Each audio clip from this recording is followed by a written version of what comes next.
Assalamualaikum warahmatullahi wabarakatuh. Bismillahirrahmanirrahim. Alhamdulillahirabbil alamin. Wassalatu wassalamu ala asyrofil anbiya'i wal mursalin wa ala alihi washabihi ajmain. Amma ba'du. Pertama dan yang paling utama, mari kita panjatkan puji syukur kehadirat Allah Subhanahu wa taala yang telah memberikan nikmat dan kesempatannya. Sholawat salam kita berikan kepada Nabi besar Muhammad Sallallahu Alaihi Wasallam yang telah membawa kita dari zaman jahiliyah menuju zaman yang penuh ilmu pengetahuan seperti sekarang ini. Yang saya hormati Bapak Ustadz Muhammad Mukhrojin dan teman-teman yang saya banggakan. Sebelumnya perkenalkan, nama saya Muhammad Izul Ramadhani, NPI 14319000148. Baiklah, di sini saya mau mempresentasikan tentang bagaimana peranan dan fungsi masjid kampus dalam pengembangan budaya Islam. Menurut saya di sini ada dua definisi masjid. Yang pertama secara bahasa, yang kedua secara istilah. Kalau secara bahasa, kata masjid adalah tempat yang dipakai untuk bersujud. Kemudian maknanya meluas, menjadi bangunan khusus yang dijadikan orang-orang untuk tempat berkumpul menunaikan sholat berjamaah. Kalau secara istilah, masjid menurut syara adalah tempat yang disediakan untuk sholat di dalam dan sifatnya tetap, bukan untuk sementara. Nah, selanjutnya kita bisa membicarakan tentang sejarahnya.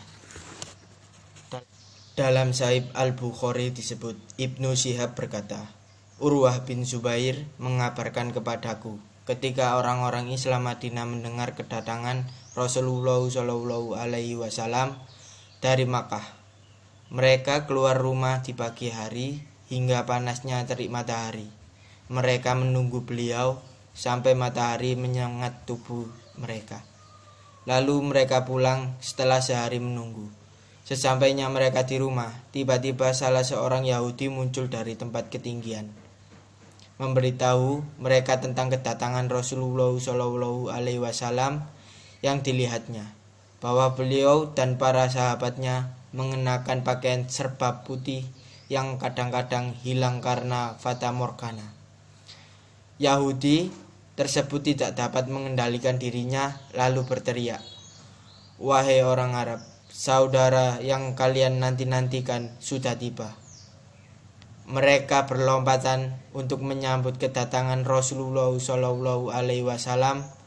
Terdengar suara takbir dari Bani Amru bin Auf. Kaum muslimin Madinah pun serentak bertakbir. Mereka gembira atas kedatangan beliau dan mengucapkan selamat kepadanya. Kemudian beliau dan Abu Bakar singgah pada Bani Amru bin Auf pada hari Senin bulan Rabiul Awal. Kemudian Abu Bakar berdiri di hadapan manusia, sementara Rasulullah Shallallahu Alaihi Wasallam duduk berdiam diri. Golongan Ansar yang tidak melihat Nabi langsung menyambut Abu Bakar, sehingga Rasulullah Shallallahu Alaihi Wasallam terkena panas matahari. Kemudian Abu Bakar menghampirinya dan menaunginya dengan selendangnya. Ketika itu barulah diketahui bahwa Rasulullah Shallallahu Alaihi Wasallam di sana. Rasulullah Shallallahu Alaihi Wasallam bermalam pada Bani Amr bin Auf beberapa belas malam. Pada tempat tersebut Rasulullah Shallallahu Alaihi Wasallam mendirikan masjid yang dikenal dengan masjid yang ditegakkan di atas ketakwaan, dan beliau sholat di dalamnya. Kemudian Rasulullah Shallallahu Alaihi Wasallam mengendarai untanya yang diikuti oleh lainnya, sehingga beliau berhenti pada Masjid Madinah yang sekarang tempat orang-orang sholat, Masjid Nabawi. Tempat itu merupakan tempat untuk berjemur kurma oleh Suhail dan Sahal, dua anak yatim di bawah penjagaan Sa'ad bin Zurarah. Lalu Rasulullah Shallallahu Alaihi Wasallam berhenti di tempat tersebut dan berkata, "Insya Allah di sini tempat tinggal saya." Kemudian beliau berbincang dengan kedua anak yatim tersebut untuk bernegosiasi mengenai harga tanah tersebut. Karena tempat tersebut hendak didirikan masjid, keduanya menjawab, "Tidak perlu wahai baginda. Kami menghibahkannya untuk baginda Rasulullah Shallallahu Alaihi Wasallam." Namun beliau enggan menerima hibah dari dua anak yatim. Lalu Rasulullah Shallallahu Alaihi Wasallam pun membeli dari keduanya dan dirikanlah masjid di sana. Mulailah Rasulullah Shallallahu Alaihi Wasallam meletakkan batu pertama sebagai pertanda bangunan dimulai. Hadis riwayat Bukhari, noti nomor 3906. Sekian penjelasan dari saya. Selanjutnya akan dijelaskan oleh teman saya. Mohon maaf bila ada salah kata. Wassalamualaikum warahmatullahi wabarakatuh. Assalamualaikum warahmatullahi wabarakatuh. Saya akan melanjutkan presentasi dari Izul. Fungsi masjid. 1. Untuk tempat sholat. 2. Tempat ibadah lainnya atau yang sesuai dengan sunnah Rasulullah. Tempat pendidikan atau majelis ilmu atau kajian ilmiah. 4. Tempat musyawarah, tempat pengadilan, tempat penyambutan utusan, tempat penjagaan dan kehidupan sosial, tempat akad nikah, tempat latihan perang, tempat pengobatan, tempat perlindungan, dan tempat pembelaan agama. Peran masjid sebagai syiar Islam. Di kampus, A sebagai pengembangan karakter keislaman mahasiswa. Masjid kampus memiliki peranan penting dalam membangun dan membentuk karakter mahasiswa untuk peradaban Indonesia yang unggul. Dengan adanya masjid kampus diharapkan mahasiswa dapat memanfaatkannya sebagai sarana untuk pengembangan kompetisi diri, memupuk dan memperkuat karakter diri, melakukan kajian keagamaan Islam, peribadatan, maupun sebagai pusat syiar Islam kepada masyarakat luas. Di antara kegiatan yang bisa mengembangkan karakter keislaman mahasiswa adalah sebagai berikut. 1. Pembinaan sholat wajib 5 waktu. 2. Pembinaan sholat Jumat. 3. Program mentoring keislaman. 4. Unit kegiatan dakwah mahasiswa. 5. Masjid kampus dan suasana religius. 6. Pembinaan kegiatan bulan Ramadan. 7. Lembaga pengkajian ibadah wanita Islam. 8. Kegiatan Hari Raya Islam. 9. Program studi bahasa Arab. 10. Program kajian atau daurah Islam ilmiah. 11. Tahsin Al-Quran di masjid.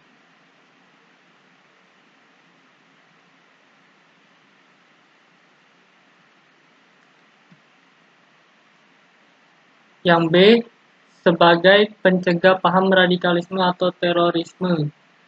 Dengan semakin gencarnya arus radikal dan terorisme yang muncul, mengalih fungsikan masjid dari sebelumnya. Tidak hanya masjid kota-kota besar, masjid kampus juga tidak luput dari serangan kelompok-kelompok radikal. Hingga detik ini, jerat radikalisme dan terorisme seolah tidak terjadi, dan pengaruh paham dan ideologi radikal semakin merisaukan warga kampus di seluruh Indonesia. Hal tersebut sangat mengkhawatirkan karena sekarang tidak sedikit mahasiswa yang masuk kelompok-kelompok radikal.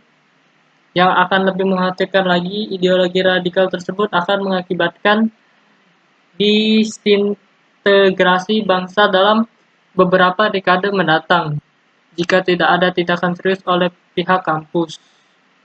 Beberapa ciri-ciri masjid radikal ialah masjid yang menyebarkan paham atau ideologi di setiap dakwah yang diisi mengenai mengajarkan atau mengamalkan ajaran yang mengandung kesyirikan atau kebidahan, mengkafirkan pemimpin kaum muslim dan demokrasinya, pembahasan akhir zaman yang tidak ada landasan dalil yang kuat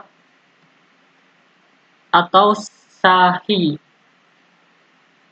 daulah Islamiyah yang ternyata sangat jauh dari nilai-nilai Islam, menghalalkan darah kaum muslimin untuk dibunuh, mengajarkan atau menyuruh jihad yang keliru atau tidak sesuai ajaran Islam, bermudah-mudahan dalam kafir, mengkafirkan muslim atau orang yang sudah memeluk agama Islam walaupun dia mualaf, melarang kaum muslimin untuk sholat di dalam masjid tersebut tanpa alasan yang syar'i, membersihkan bekas orang yang selesai sholat karena menganggapnya ia kafir dan najis.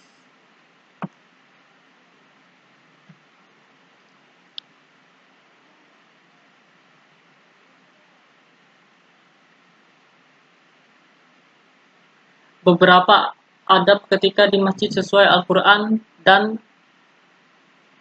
as-sunnah yang sahih. 1. Mengikhlaskan niat kepada Allah Ta'ala, berpakaian indah ketika hendak menuju masjid, menghindari makanan tidak sedap baunya, bersegera menuju rumah Allah Ta'ala, berjalan menuju masjid dengan tenang dan sopan. Adab ke-6, adab bagi wanita. Tidak terlarang bagi seorang wanita untuk pergi ke masjid. Namun, rumah-rumah mereka lebih baik jika seorang wanita hendak pergi ke masjid. Ada beberapa adab khusus yang perlu diperhatikan. Meminta izin pada suami atau mahramnya, tidak menimbulkan fitnah, menutup aurat secara lengkap, tidak berhias, dan memakai parfum. Yang 7, ketika masuk masjid berdoa dan mendahulukan kaki kanan. 8. Salat tahiyatul masjid. Baik, itu saja. Presentasinya akan dilanjutkan pada saudara Ilham.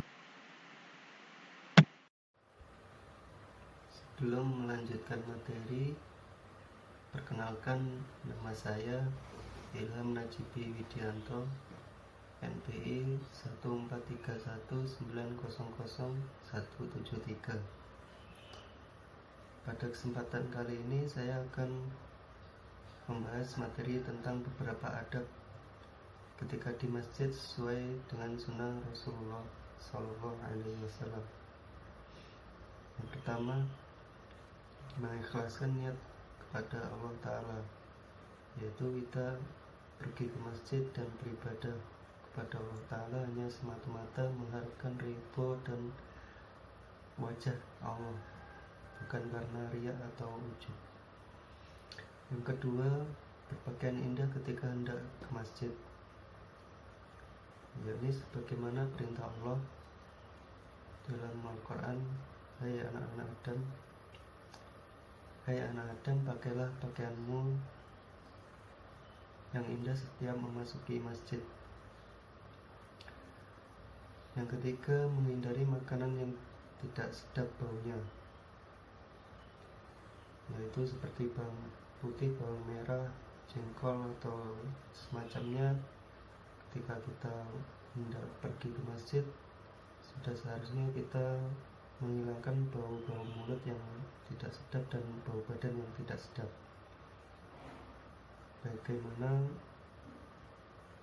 hadis dari Rasulullah SAW, barang siapa yang memakan bawang putih dan bawang merah, maka janganlah ia mendekati masjid kami, karena sungguhnya malaikat terganggu dengan bau tersebut sebagaimana manusia.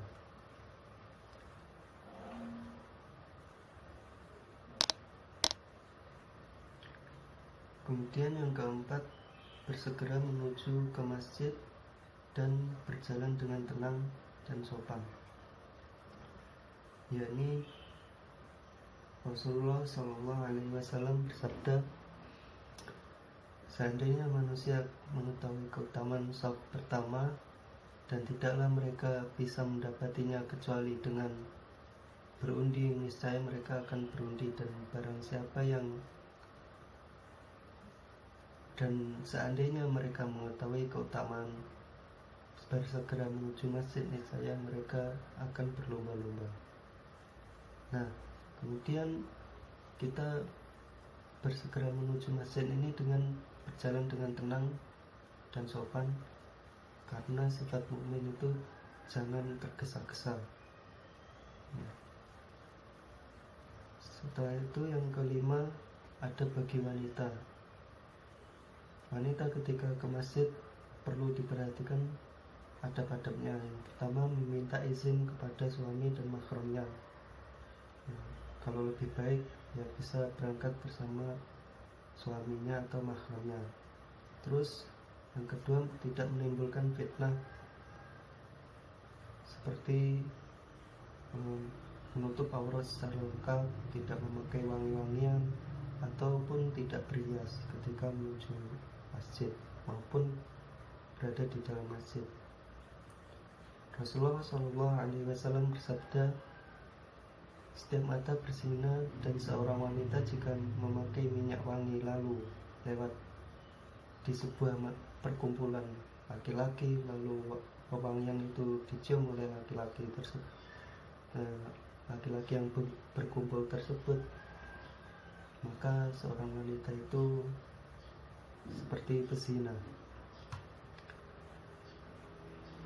Terus yang keenam, ketika masuk masjid mendahulukan kaki kanan dan berdoa, yaitu doanya masuk masjid, Bismillahirrahmanirrahim, wassalamu ala rasulillah, Allahumma ftah li abwaaba rahmatik. Nah, artinya dengan menyebut nama Allah dan salawat pada Rasulullah, aku, ya Allah, ampunilah, berikanlah ampunan padaku dan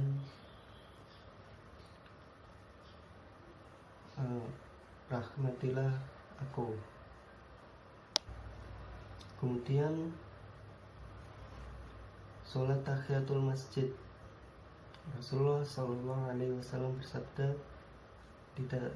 jika salah seorang dari kalian masuk masjid, maka hendaklah dia sholat 2 rakaat sebelum dia duduk. Maknanya yaitu kita sebelum duduk atau melakukan aktivitas yang ada di dalam masjid, seharusnya kita sholat 2 rakaat sebelum melakukan kegiatan-kegiatan lainnya. Terkecuali kalau kita sudah mendapati di dalam masjid itu ada sholat berjamaah, mau hendak sholat wajib berjamaah, maka kita tidak perlu sholat 2 rakaat. Selanjutnya, mengagungkan masjid, yakni kita seharusnya kita mengagungkan masjid, karena masjid adalah bagian dari syiar-syiar Allah, syiar-syiar agama Islam, di mana Allah Ta'ala berfirman, demikianlah perintah Allah, dan barang siapa mengagungkan syiar-syiar Allah, maka sungguhnya ia timbul dari ketakwaan hati. Kemudian menunggu ditegakkannya sholat dengan berdoa dan berzikir, yaitu diantara adzan dan iqamah itu ada waktu yang mustajab untuk berdoa, karena pada waktu itu Allah membuka pintu langit dan setiap doa itu akan diangkatnya, ya akan dikabulkan. Kemudian mengaitkan hati dengan masjid, Dalam hadis ada 7 orang yang Allah akan naungi, di mana pada hari yang tidak ada naungan kecuali naungan Allah, yaitu salah satunya laki-laki yang hatinya terpaut dengan masjid. Jadi sudah seharusnya kita kaum lelaki itu hati kita terpaut dengan masjid. Maksudnya ya kita bergantungan pada masjid, seperti pada sholat berjamaah atau dan lain-lainnya. Kemudian anjuran untuk berpindah ketika merasa ngantuk. Rasulullah SAW bersabda, jika salah seorang di antara kalian mengantuk saat berada di masjid, maka hendaknya ia berpindah dari tempat duduknya ke tempat lain. Kemudian anjuran membuat pintu khusus untuk wanita, yakni tujuannya di masjid agar para wanita itu tidak bercampur baur dengan para lelaki ketika memasuki masjid. Ya. Kemudian dibolehkan untuk tidur di masjid. Berdasarkan riwayat dari Abad bin Tamim dari pamannya bahwasanya Rasulullah SAW pernah tidur di dalam masjid dengan terlentang dengan meletakkan salah satu kakinya di atas kakinya yang lain. Nah, di sini menunjukkan bahwasanya bolehnya kita bersandar, tiduran atau segala bentuk istirahat di dalam masjid. Kemudian boleh memakai sandal ketika di dalam masjid, yakni berdasarkan dari hadis Sa'id bin Yazid bahwasanya dia bertanya pada Anas bin Malik radhiyallahu anhu, apakah Nabi SAW memakai kedua sandalnya? Jawab beliau, ya, karena pada saat dahulu masjid Nabi itu terbuat dari lantainya terbuat dari tanah, sehingga Nabi dan para sahabatnya sholat memakai sandal. Kemudian boleh makan dan minum di masjid. Berdasarkan hadis Abdullah bin Harith radhiyallahu anhu, dia berkata, kami makan daging bersama Rasulullah SAW di masjid. Tapi dengan seperti ini kita tetap memperhatikan kebersihan masjid. Jangan sampai kita makan dan minum di masjid dengan mengotori masjid. Tetap jaga kebersihan. Kemudian boleh membawa anak kecil ke masjid. Hadis dari Abu Qatadah radhiyallahu anhu, dia berkata, suatu ketika Nabi SAW keluar untuk sholat dengan menggendong Umamah binti Abil Ash. Kemudian beliau sholat, apabila rukuk beliau menurunkannya, dan apabila bangkit beliau menggendongnya kembali. Imam Al-Aini rahimahullah berkata, hadis ini menunjukkan bolehnya membawa anak kecil ke dalam masjid. Tetapi juga harus diperhatikan anak-anak itu ketika di masjid dijaga, jangan sampai membuat kegaduhan di dalam masjid. Selanjutnya, menjaga dari ucapan yang jorok dan tidak layak di masjid. Seharusnya kita di masjid itu untuk berzikir, mengingat tentang akhirat, bukan untuk berbicara hal-hal yang tidak bermanfaat, apalagi perkataan-perkataan yang buruk dan jorok. Kemudian keluar masjid dengan mendahulukan kaki kiri dan membaca doa. Doanya yaitu Bismillahirrahmanirrahim ala Rasulillah Allahumma inni as'aluka min fadlik, yang artinya dengan menyebut nama Allah dan sholawat pada Rasulullah. Ya Allah, aku meminta karunia darimu. Nah, itu beberapa adab sesuai dengan sunnah Rasulullah SAW. Kemudian beberapa larangan ketika berada di dalam masjid sesuai sunnah Rasulullah SAW. Yang pertama, Dilarang bermain-main di masjid selain permainan yang mengandung bentuk melatih ketangkasan dalam perang. Maksudnya ya kita jangan bermain-main atau memainkan sebuah permainan yang itu tidak mendukung dalam sarana untuk perang. Contohnya ya seperti main catur atau main kartu atau main yang semacamnya yang itu tidak bisa sarana untuk perang, maka lebih baik dihindari. Yang kedua, tidak menjadikan masjid sebagai tempat lalu lalang. Maksudnya ya kita berada dalam masjid itu jangan hanya mondar-mandir yang nggak jelas, nggak ada tujuannya. Sebelum kita sholat 2 rakaat di dalam masjid, sesuai sabda Rasulullah Sallallahu Alaihi Wasallam, di antara tanda-tanda hari kiamat adalah seorang melewati masjid namun tidak mengerjakan sholat 2 rakaat di dalamnya, dan mereka tidak memberikan salam kecuali kepada orang yang dikenalnya. Selanjutnya, yang ketiga, tidak menghiasi masjid secara berlebihan. Rasulullah Shallallahu Alaihi Wasallam bersabda, apabila kalian telah memperindah masjid kalian dan menghiasi mushaf-mushafmu, maka kehancuran telah menimpa kalian. Di riwayat lain, tidak akan terjadi hari kiamat sampai manusia berlomba-lomba di dalam memperindah masjid. Maksudnya memperindah di sini untuk hal-hal yang menjerumuskan dia untuk berbangga-bangga, untuk saling berlomba-lomba yang sepertinya itu kurang bermanfaat. Seharusnya kita berlomba-lomba itu dalam kebaikannya, dalam beramal soleh di dalam masjid, bukan untuk bangunannya. Yang keempat, tidak mengambil tempat khusus di masjid. Maksudnya Ibnu Hajar rahimahullah berkata, hikmahnya adalah karena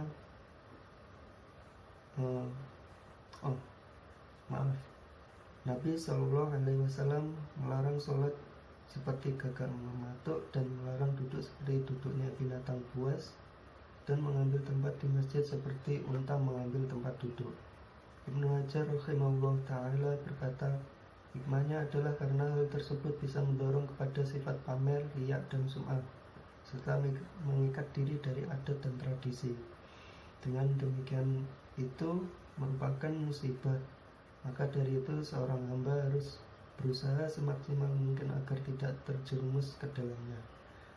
Maksudnya kita misal ingin mendapatkan soft yang pertama, ya kita harus berlomba-lomba, karena kita di dalam masjid atau berada menghadap kepada Allah Ta'ala itu kita semua sama-sama seorang hamba, juga sama seorang manusia, tidak ada perbedaan jabatan atau ras, suku, dan lain-lain. Yang kelima, larangan keluar setelah adzan kecuali ada alasan. Dari riwayat dari Abu Asy'afa radhiyallahu an, beliau berkata, kami pernah duduk bersama Abu Hurairah dalam sebuah masjid, kemudian muadzin mengumandangkan adzan. Lalu ada seorang laki-laki yang berdiri kemudian keluar masjid. Abu Hurairah melihat hal tersebut. Beliau berkata, perbuatan orang tersebut bermaksud kepada Abul Qasim, yakni Nabi Muhammad Sallallahu Alaihi Wasallam. Maksudnya ya kita ketika adzan telah dikumandangkan atau setelah adzan lalu kita berada di dalam masjid, maka hendaknya kita tahan dulu agar tidak keluar masjid, kecuali kalau kita ada keperluan yang memang itu dibutuhkan, seperti wudu atau mau buang air kecil, buang air besar di WC, maka itu tidak apa-apa. Yang keenam, larangan mencari barang hilang di masjid dan mengumumkannya. Rasulullah Shallallahu Alaihi Wasallam bersabda, barang siapa mendengar seorang mengumumkan barang yang hilang di dalam masjid, maka katakanlah, mudah-mudahan Allah tidak mengembalikannya kepadamu. Sungguhnya masjid masjid tidak dibangun untuk ini. Maksudnya ketika kita kehilangan sesuatu di dalam masjid atau di masjid, ya janganlah kita mengumumkannya barangnya tersebut di masjid. Karena masjid itu dibangun untuk beribadah pada Allah Ta'ala. Kemudian larangan jual beli di masjid. Rasulullah Shallallahu Alaihi Wasallam bersabda, apabila kalian melihat orang yang jual beli di dalam masjid, maka katakanlah kepadanya, semoga Allah tidak memberi keuntungan dalam jual belimu. Maksudnya ya dunia itu kan maksudnya masjid itu kan dibangun untuk beribadah, untuk perdagangan akhirat, bukan untuk urusan duniawi atau perdagangan duniawi. Setelah itu larangan mengganggu orang yang beribadah di masjid, yakni berdasarkan hadis Rasulullah Shallallahu Alaihi Wasallam bersabda, ketahuilah kalian semua sedang bermunajat kepada Allah, maka janganlah saling mengganggu satu sama lain. Janganlah kalian mengeraskan suara dalam membaca Al-Quran atau beliau berkata dalam sholat. Maknanya kita ketika membaca Al-Quran atau sholat sendirian, kita jangan mengeraskan suara kita sehingga membuat orang lain terganggu, atau kita misal berpikir itu jangan mengeraskan suara yang sehingga orang lain itu merasa terganggu. Lalu yang berikutnya larangan berteriak dan membuat gaduh di masjid. Ini kita jangan membuat gaduh, ya jangan membuat orang lain merasa terganggu, ya karena masjid itu dibangun dengan tujuan untuk mengingat akhirat, ya kita lakukan hal-hal yang bermanfaat di dalamnya. Kemudian larangan lewat di dalam masjid dengan membawa senjata tajam. Rasulullah Shallallahu Alaihi Wasallam bersabda, apabila salah seorang di antara kalian lewat di dalam masjid atau pasar kami dengan membawa lembing, maka hendaklah ia memegang mata lembing itu dengan tangannya sehingga ia tidak melukai orang muslim. Maksudnya ya kita kalau membawa sajam seperti seorang TNI, polisi atau satpam yang memang tidak memungkinkan tidak membawa sajam, ya kita harus menjaga sajam tersebut atau menyimpan sajam tersebut agar orang lain tidak merasa terganggu atau bahkan melukai orang lain. Kemudian larangan lewat di depan orang yang sholat. Rasulullah Shallallahu Alaihi Wasallam bersabda, seandainya orang yang lewat di depan orang yang sholat mengetahui dosa yang ditanggungnya, niscaya ia memilih untuk berhenti selama 40 tahun. Maksudnya dia berdiri selama 40 tahun. Itu lebih baik baginya daripada lewat di depan orang yang sedang sholat. Jadi ancamannya sangat berat. Orang yang lewat di depan orang yang sholat dengan secara sengaja, itu berlaku pada sholat yang sendirian. Tapi kalau sholatnya itu berjamaah, kita tidak mengapa lewat di depan makmum, tetapi kita tidak diperbolehkan lewat depan imam. Kemudian larangan melingkar di dalam masjid untuk berkumpul untuk kepentingan dunia. Rasulullah Shallallahu Alaihi Wasallam bersabda, akan datang suatu masa kepada sekelompok orang di mana mereka melingkar di dalam masjid untuk berkumpul dan mereka tidak mempunyai kepentingan kecuali dunia dan tidak ada bagi kepentingan apapun pada mereka, maka janganlah duduk bersama mereka.